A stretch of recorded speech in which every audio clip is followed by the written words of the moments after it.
Lagi din mo. Magandang tanghali sa inyo lahat.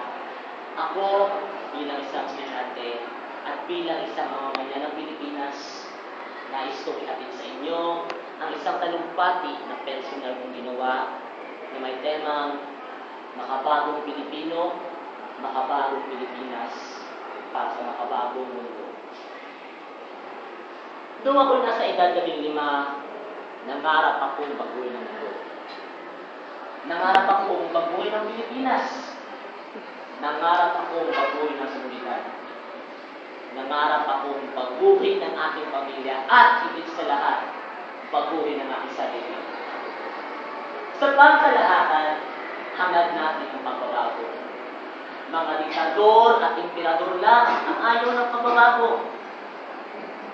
Dapat lang po na manawagan tayo ng pagbabago. Lalo-lalo na tayo mga Pilipino. Anong pagbabago ang dapat natin ipaglaban? Pagbabago na kailangan, pagbabago para sa magandang kinabukasan. Lahat po ng bagay na babago.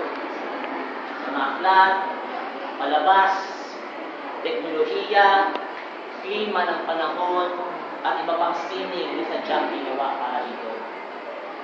Maaari rin ikaw. Pwede rin naman ako.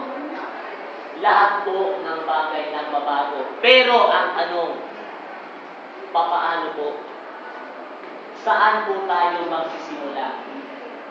At ano ang dapat gawin? Kaya niyo ba maisipin ang isang buhay na patuloy na gumagalaw sa hindi nababagong mundo? Walang kabuhay-buhay. Pulpul. Nakakaumay. At kung kaya mong baguhin ang mundo sa pamamagitan lamang ng 5 minutong talumpati, paano mo ito gagawin? Kaya mo ba maging tagataguyod upang matigil ang magulong mundo at panatilihin ang katahimikan? Kaya mo ba maging bagong Pilipino? Kaya mo ba gumawa ng mga bagong Pilipino? Mga kaibigan, ang buhay ng isang walang katapusang inuminan ng pagbabago. Pero hindi pa huli ang lahat. Makakakita tayo ng pagbabago. Makakarinig tayo ng pagbabago. Nararamdaman natin ang pagbabago. Magbabago po tayo.